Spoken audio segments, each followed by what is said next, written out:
Libre Radio. Un regard courbe comme un sabre, sur un monde retors comme un patron.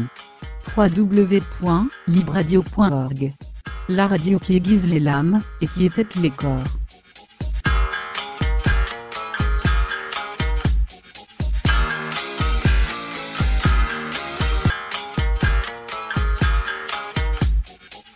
Nous sommes ici au commun, accolés au MAMCO. C'était compliqué d'ailleurs, on va le dire, pour les personnes qui souhaitent venir voir l'exposition. Par la cour du MAMCO, c'est vrai. Voilà, parce qu'il y a tous ces travaux devant. Exactement. Et nous sommes ici donc au commun, à l'occasion de l'exposition Nous saisonnières, nous saisonniers, en compagnie de Patrick Auderset, historien, qui travaille par ailleurs également au Collège du Travail. Bonjour et merci de nous recevoir. Bonjour. Alors voudrais-tu nous tracer quelques jalons de cette exposition?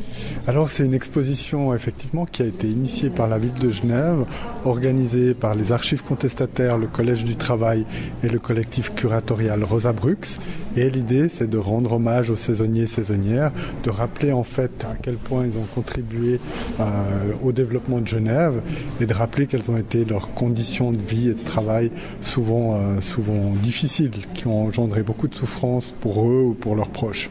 Peut-on dire que c'est une histoire invisibilisée parce qu'en arrivant ici, eh bien, il y a une personne qui accueille les visiteuses et les visiteurs au devant d'une grande carte dont les bâtiments en rouge montrent ce qui a été fabriqué, ce qui a été bâti par toutes ces personnes saisonnières, et ces immeubles, ces infrastructures sont extrêmement nombreuses, plus qu'on ne le pense. Oui, on peut dire que quasi tout ce qui a été construit après la Deuxième Guerre mondiale à Genève l'a été avec l'aide ou grâce aux saisonniers présents dans la construction, dans les travaux publics, avec leurs camarades, d'autres immigrés bénéficiant d'autres permis B ou annuels en fait ou permis d'établissement, mais disons qu'effectivement ils ont construit à peu près tout ce qui a été fait à Genève dans ces années-là.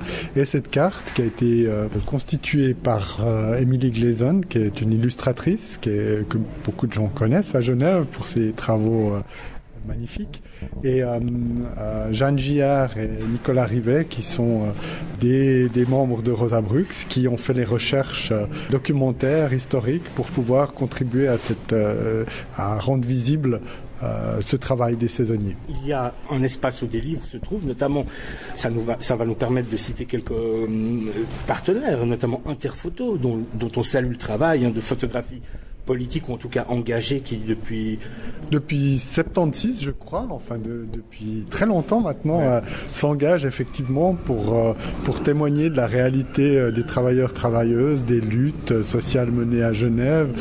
Ils ont fait beaucoup, ils ont alimenté la presse militante, la presse syndicale, du temps où il y avait encore une presse foisonnante, mais ils ont aussi fait des travaux plus thématiques, et notamment ils ont documenté le travail et les conditions de vie des saisonniers et saisonnières dans les années 80. Ils ont publié un ouvrage Saison sans fin avec toute une série de photographies dont on présente de nombreux exemplaires ou de nombreux exemples dans l'exposition. Il y a tout un espace qui est dédié à leur travail. Les personnes peuvent encore venir jusqu'au 24 novembre au commun ici. C'est ça, effectivement, l'exposition dure pas très longtemps, donc il faut se dépêcher de venir la lire. Elle est ouverte tous les jours de 11h à 18h, sauf le lundi. Et nous, on mettra les liens internet qui vont avec, notamment du Collège du Travail. Et il y a, dernière petite info, moyen de laisser pour les personnes impliquées ou proches, moyen de laisser des témoignages. Exactement. Il y a un livre où on peut écrire un témoignage, ou alors on peut appeler le répondeur de l'exposition sur lequel on peut laisser le témoignage, c'est-à-dire un répondeur au numéro 022 557 0040. Et puis à part la carte, il y a évidemment le catalogue également. Tout cela est à prix libre. C'est là aussi c'est pas neutre. Non, c'est une envie de permettre à chacun d'avoir accès à l'expo ou de prendre le catalogue, quels que soient ses moyens financiers. L'introduction à l'exposition, c'est cette installation avec des tenues vides, comme ça, pas d'humains. C'est en fait un hommage aux saisonniers, saisonnières, un livre de Jean Steinhauer, publié en 79, Le saisonnier inexistant, qui montrait que le saisonnier, dans la mesure où il est... il n'existe que par son travail. Et une fois qu'il a mis sa tenue au vestiaire, il n'a plus vraiment d'existence, d'utilité pour notre société suisse, ce qui est assez dramatique, quoi.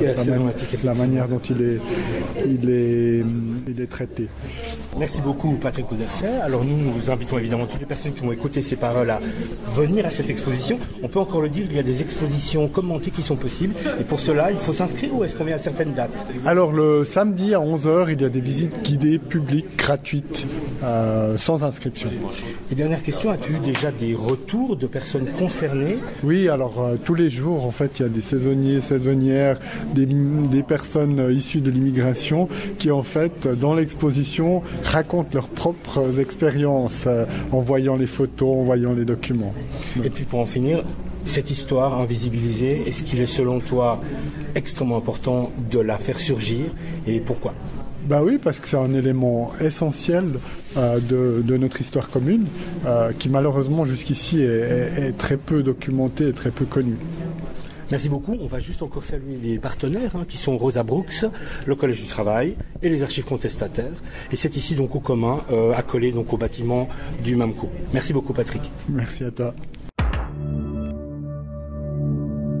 Libre Radio, la radio pas nette, pire qu'un fixe et qui esperluette. www.libradio.org. Nous sommes le 12 novembre ici à la Maison des Associations, précisément à la salle Gandhi, en présence de Catherine Dominicé. Bonjour à toi. Bonjour. Merci de nous recevoir alors que nous sommes à l'aune de la projection de ton œuvre. On va d'abord peut-être tracer quelques jalons. C'est une exposition donc qui s'appelle Nous saisonniers, saisonnières, Genève 1931-2019, qui a lieu depuis le 30 octobre et jusqu'au 24 novembre au commun, donc c'est le bâtiment d'art contemporain, et elle est là pour rendre hommage aux travailleuses et aux travailleurs saisonniers, leur donner la parole à celles et ceux de hier et d'aujourd'hui. Plus précisément, ton projet à toi, qui est cinéaste, c'est les lettres ouvertes. Voudrais-tu nous dire un petit mot à propos de ce projet-là, à l'intérieur de cette exposition ? Oui, tout à fait. Donc les porteurs du projet de cette exposition voulaient avoir des témoignages au centre de l'exposition. Donc si vous y allez, il y a 3 grands écrans et ils cherchaient des projets. Et en fait, ils m'ont contacté. Et puis, en réfléchissant, je voyais bien qu'ils voulaient quelque chose d'un peu original. Et donc, j'ai un peu réfléchi et je me suis dit, mais pourquoi pas rendre aussi hommage aux nombreuses lettres que les saisonniers et saisonnières ont envoyées à leur famille pour garder le lien avec la famille, pour raconter ce qu'ils vivaient, pour partager des choses, etc. Et j'avais envie que les saisonniers nous parlent, en fait, quand on entre dans l'exposition. Je me suis dit, pourquoi pas faire ces portraits à travers une lettre. Alors au début on m'a dit attends, tu veux demander à des anciens saisonniers d'écrire une lettre en français qui explique et j'ai dit oui en fait c'est ça qui va être un peu le défi de ce projet. Et ça a été une très chouette expérience. Donc l'idée aussi c'était qu'il adresse à quelqu'un. Donc c'était important la personne à qui il adressait. Alors forcément il y a la famille, il y a les enfants, les petits-enfants, les frères et sœurs, mais il y a aussi des personnes plus symboliques comme un ancien saisonnier espagnol qui l'adresse à sa maîtresse d'école, ou un Italien de 3e génération qui a 24 ans qui l'adresse à la conseillère fédérale parce qu'il est en train de faire sa demande de naturalisation. Et puis donc de faire vivre cette autre personne qui n'est pas là mais qui est présent en fait. On pense à elle forcément puisqu'elle s'adresse à elle. Et donc en fait à travers ces lettres, il y a une relation qui se crée. On prend un peu en otage cette personne. Il y a des moments qui sont pleins d'amour, mais il y a aussi des secrets de famille qui sont dévoilés, parfois des reproches aussi. Et c'est ça que je trouvais assez beau dans ce projet et qui le rendrait pour moi aussi cinématographique. Mmh. Après, c'était pas seulement une lettre, il fallait décider, c'est pas juste un texte, c'est un film, donc il fallait décider, c'est pour ça que ça devient des lettres ouvertes, parce qu'il s'adresse à nous, spectateurs, quand on regarde le film, et c'est donc de décider où est-ce que ces lettres vont être lues. Donc on a essayé de trouver des lieux symboliques, et puis aussi d'utiliser un maximum leurs archives personnelles, donc leurs photos, qui étaient souvent très touchantes, et nombreuses, étonnamment. Et puis après, on a eu la chance que les archives de la RTS aussi, ils ont été d'accord qu'on les utilise, et ça a permis aussi... Ce qui était fou, c'est que parfois il y avait des situations qu'on décrit dans les lettres et qu'en fait je retrouvais dans les archives. Par exemple, un ancien saisonnier albanais de Macédoine qui me raconte qu'il vivait au-dessus du Club 58 avec 4 de ses de saisonniers aussi de sa région, qui vivaient à 4, qui faisaient à manger ensemble. Et puis on retrouve en fait dans les archives de la RTS. Alors c'est pas des Albanais, c'est des Portugais, mais c'est la même situation. Ils sont à 4 en train de faire à manger, à moitié torse nu.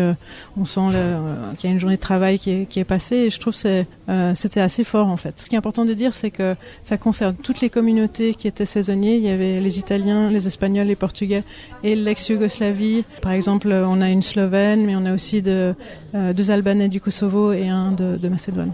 Parfois, c'était compliqué d'écrire une lettre et donc on utilisait les cassettophones où en fait on enregistrait des cassettes où on parlait en fait à la personne qui est absente. Donc dans une des lettres, il y a Olga qui adresse à son fils et en fait elle raconte que comme c'était très difficile aussi de se téléphoner. Dans le cas d'Olga, il y avait pas de téléphone au baraquement, donc elle devait aller à la gare le samedi ou le dimanche. Ça veut dire qu'elle devait prendre rendez-vous avec ses grands-parents ses beaux-parents devaient être au courant. Ils devaient fixer une date et ses beaux-parents où habitait son fils n'avaient pas de téléphone, donc il devait aller dans le bar du village d'à côté. Donc c'est très compliqué. Donc, forcément, il y a des rendez-vous ratés.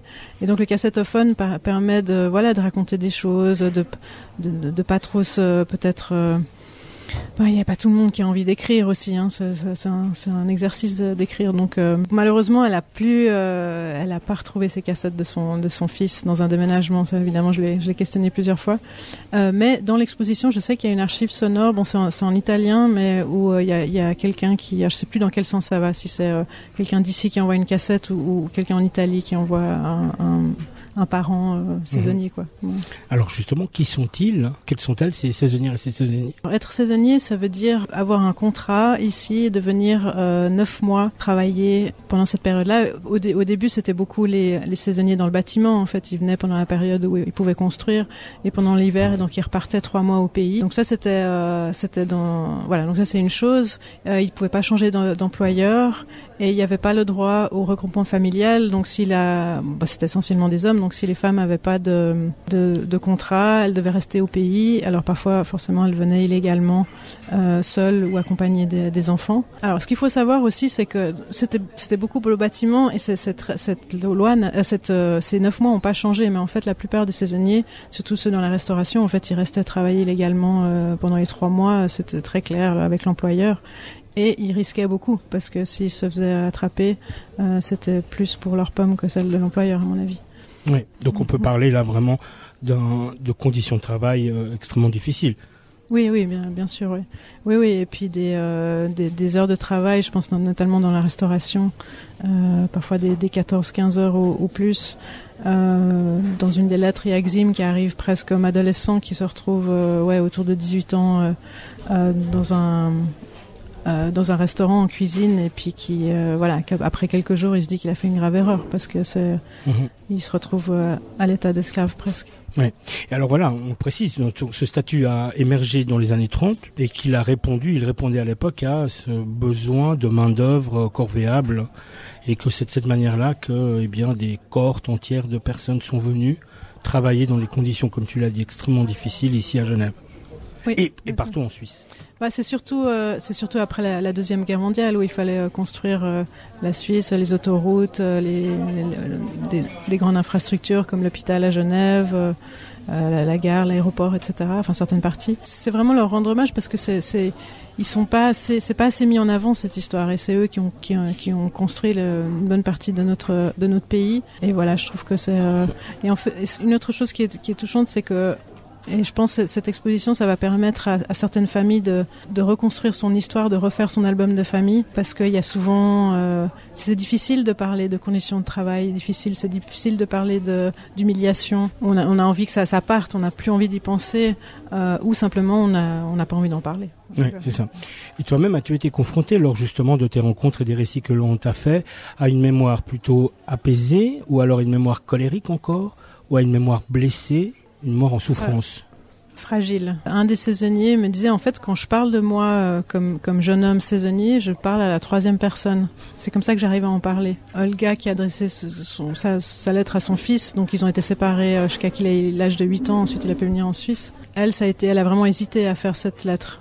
Et puis en fait, alors là, par contre, ça l'a apaisé de ce qu'elle m'a dit. Enfin, faudrait lui poser la question, mais ça a enlevé un peu de culpabilité, de pouvoir partager ça, une histoire que de nombreuses mères peuvent se retrouver ou familles peuvent se retrouver dans son portrait. Alors cette exposition contient le film, bien entendu, Lettre ouverte que tu projettes ce soir, en compagnie de quelques témoins qui seront là et qui répondront à quelques questions, si j'ai bien compris. Oui, tout à fait. Et puis sinon, il y a un programme que l'on retrouve dans le détail sur le site www.expo-saisonnier au pluriel.ch. Jusqu'à quand est-ce que ce statut a-t-il existé, le permis A saisonnier ? Il y a eu beaucoup de mobilisation à Genève, enfin, je pense partout en Suisse, mais à Genève, c'était 1993, si je me trompe pas, 93 ou 94, ça a été aboli sur le plan cantonal. Par contre, sur le plan fédéral, c'était en 2002 seulement. Donc c'est assez récent. Et en fait, c'est au moment où il y a eu la libre circulation des personnes. Ce soir, c'est la première fois que tu projettes ? Oui, alors bon, c'est un peu spécial. C'est-à-dire qu'en fait, tous les portraits qui sont dans l'exposition, on a décidé de faire une projection comme ça à la suite. Donc c'est pas encore vraiment un film, hein. C'est une série de portraits, un peu comme une série de courts-métrages. Je vais voir par la suite si j'en fais un film ou pas. C'était aussi pour créer un événement où il y a un débat et puis remercier la Maison des associations qui nous ont prêté leurs locaux pendant la production de ce film. Donc les archives contestataires, le Collège du Travail et Rosa Brooks également. Ça, ce sont les co-organisateurs de l'événement, oui, de l'expo. Et quelle postérité pour ce film par la suite ? Est-ce que tu te questionnes déjà sur comment le faire vivre par la suite ? Voyagerait-il ? Trouverait-il une autre forme, de nouveaux écrans ? Oui, j'ai un peu une idée en tête, ouais, c'est d'utiliser certains de ces courts-métrages, mais d'essayer de trouver des respirations entre les lettres, parce que c'est assez fort ce qu'ils disent, on a besoin un peu de digérer, et donc voilà, j'ai une idée, mais j'attends un peu le retour, parce que ça s'est fait très vite, hein. Le 15 janvier, je savais que j'avais ce projet, le 15 septembre, il fallait livrer, donc là j'ai besoin un peu de recul et de retour. Quel est ton état d'esprit à l'aune de cette projection, toi qui as recueilli, recensé cette mise à nu de ces personnes-là qui t'ont quand même dévoilé une partie de leur vie, une partie des fois très intime. Comment est-ce que toi tu te sens ? Moi, ce que je sens, en fait, de ce que j'ai reçu, c'est que on a vraiment besoin de parler de ce que cette immigration. Je parle pas seulement du statut de saisonnier, ceux qui sont arrivés avec un permis B, etc. Je pense qu'on met pas assez en avant à quel point cette population est importante. Il y en a qui sont naturalisés, d'autres qui sont permis C, peu importe. Et surtout pour la deuxième génération, je sens qu'il y a vraiment des trous dans des trous de mémoire, en fait, on peut les appeler comme ça. Et qui a vraiment besoin et je trouve que le cinéma pourrait, à travers des documentaires, mais aussi à travers la fiction, parler de tout ça et le rendre plus vivant et que ça fasse partie de notre mémoire. Selon toi, voilà, ce trait de mémoire, il est manquant actuellement. Ce trait de mémoire collective, il est un peu manquant. Oui. Alors bon, forcément, oui, il y a des archives, il y a des films historiques, mais je pense notamment dans la fiction. Moi, c'est quelque chose qui m'intéresserait. Ouais, je veux dire, il y a un petit peu sur les Italiens, un petit peu sur les Espagnols, mais des films sur un saisonnier albanais, il n'y en a pas tellement. Non, à ma connaissance, par exemple. Et alors, les personnes qui ont participé, de leur côté, qu'est-ce que tu as ressenti ? Et y a-t-il un avant et un après s'être mise à nu et avoir participé à ce projet-là ? Alors c'est vraiment très frais, hein. J'ai vu au vernissage dans leur regard qu'ils étaient très touchés de voir tout ça. Enfin, tout à coup c'était public, il y avait des magistrats de la ville, etc. Mais à vrai dire, je pense que la question va être posée ce soir, donc je me réjouis de. Quand ils sont venus, donc ils ont validé chacun des films, c'était très émouvant en fait. Souvent, on arrêtait le film, je voulais tout de suite leur expliquer des trucs par rapport au montage, puis je voyais dans leur regard genre c'est bon, calme, laisse-moi digérer un peu ce que je viens de voir. Tu viens de me raconter une partie de ma vie. Donc oui, j'attends un peu de voir ce que j'ai senti aussi. Ça, ce que je peux dire, mais ça c'était au début du projet, c'est que le projet a été initié par la ville de Genève et j'ai senti que pour eux c'était une reconnaissance et donc ça n'a pas été si compliqué de les convaincre. Après, il y a certains qui voulaient pas faire la lettre, mais de participer parce que c'était un peu, c'était une reconnaissance on a le droit de parler de ça, quoi, et on va pas nous juger. Donc ça n'a pas été si long que ça de convaincre ces personnes et de les accompagner tout au long de la réalisation de ce projet. J'ai pas trouvé, étonnamment. Et toi, comment c'est né en toi ce projet, cette volonté-là? Est-ce que toi-même peut-on dire que tu es accolé à une situation analogue? Alors pas directement, mais j'ai fait un autre film qui s'appelle Les Années Schwarzenbach il y a à peu près 10 ans. C'était une co-réalisation, j'ai participé à ce projet un peu par hasard, mais en fait j'étais vraiment très très pris. C'est moi qui ai monté le film, donc j'avais accès à toutes les archives. Donc c'est vraiment une leçon de cinéma. C'est là où j'ai découvert. Alors moi je savais, à l'école, moi j'avais les deuxième génération d'italien, espagnol, portugais. Je savais que ça avait été un peu difficile pour leurs parents, mais je connaissais pas toute l'histoire. Donc là j'ai pu un peu refaire le fil dans ma tête, et j'étais intéressée à faire un film sur les deuxième génération. J'avais un projet en train de réfléchir à ça, rencontrer des gens, et puis c'est là où ils m'ont contacté pour ce concours. Et donc voilà, c'était un concours, je savais pas exactement si ça allait être moi ou pas qui allait être pris. Après, dans mon histoire, donc moi je suis suisse et américaine, et dans mon histoire américaine, oui, il y a beaucoup, c'est de l'immigration européenne qui va aux États-Unis, avec des situations, par exemple, comme mon arrière-grand-mère qui se retrouve sur un paquebot seul avec sa meilleure amie, donc d'origine suédoise, russe, on a appris aussi peut-être, qui arrive, qui rencontre un rendez-vous avec un vague-oncle qui lui donne du travail. Elle se marie avec un autre Suédois qui est aux États-Unis. Ils traversent tous les États-Unis. Ils vont s'installer en Californie, ils construisent une ferme. Enfin, donc il y a plein d'histoires comme ça dans mon histoire personnelle. Et donc je pense qu'il y a quelque chose qui me touche. Ouais, je suis pas de deuxième génération italienne, espagnole, portugaise, etc. Mais j'ai c'est un sujet qui me touche en fait. Et c'est ce qui me touche surtout, c'est de donner la parole à des gens à qui on donne peu la parole, et de les mettre en confiance, et de les écouter en fait. Moi, j'ai surtout, la première chose que j'ai fait, c'est de les écouter. Et je savais qu'à travers ces lettres, c'est un des points forts, je pense, du projet. Ouais. Produire cette histoire, selon toi, c'est extrêmement important à l'aune d'un monde assez complexe qui nous encercle, non seulement pour les deuxième générations, mais aussi pour d'autres finalement, et pourquoi pas également pour des plus jeunes. Est-ce que ce type d'histoire-là devrait pénétrer également les livres d'histoire, devrait pénétrer les écoles? Ouais. Oui, bien sûr, je trouve que ça manque. Moi, j'ai été étonnée que j'ai dû attendre l'âge de presque de 30 ans en fait pour comprendre en fait ce qu'ont vécu les parents de mes amis à l'école. Donc oui, il faudrait. Après, ça prend du temps pour que ça arrive dans les livres d'histoire. C'est une histoire relativement récente, quand on pense que c'était milieu des années 90 que ça a été aboli à Genève, et fin des années 90, début 2000 sur le plan fédéral. Donc oui, et puis je remarque aussi que dans les familles, si l'histoire est claire, si l'histoire est racontée, l'identité est plus claire. Moins elle est racontée, plus il y a des non-dits, des problèmes, des tensions. Ça, c'est quelque chose que je sens. Peut-on dire qu'il existe encore une migration du travail? Oui, bien sûr. Moi, je suis aussi professeur de français langue étrangère, donc évidemment, il y a de la migration de partout. Il y a même, moi, j'ai des Italiens et Portugais qui viennent, qui ont 20 ans, qui décident qui ont un salaire tellement maigre dans leur pays, qui décident de venir en Suisse. Souvent, il y a un oncle ou un cousin, etc. Évidemment, c'est par rapport à la précarité de leur statut. Il y a beaucoup de personnes qui travaillent illégalement. On arrive doucement au terme de cet entretien, parce que effectivement, dans quelques instants, tu vas commencer. On le rappelle, c'est www.expo-saisonnier au pluriel.ch.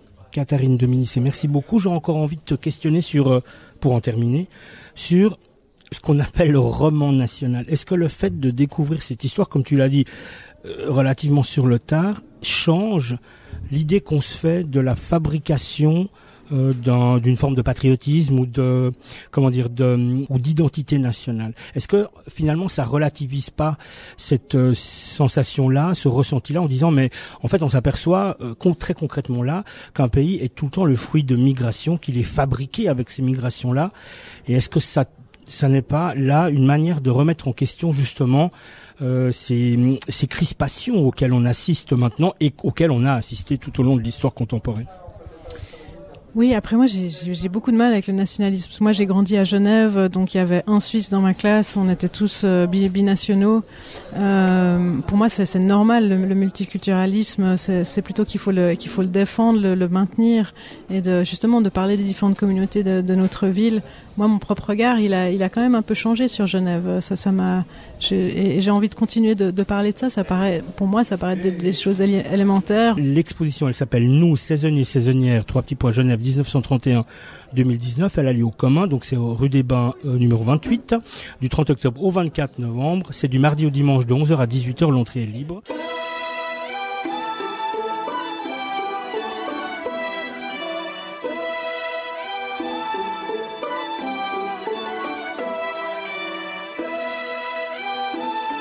www.libradio.org.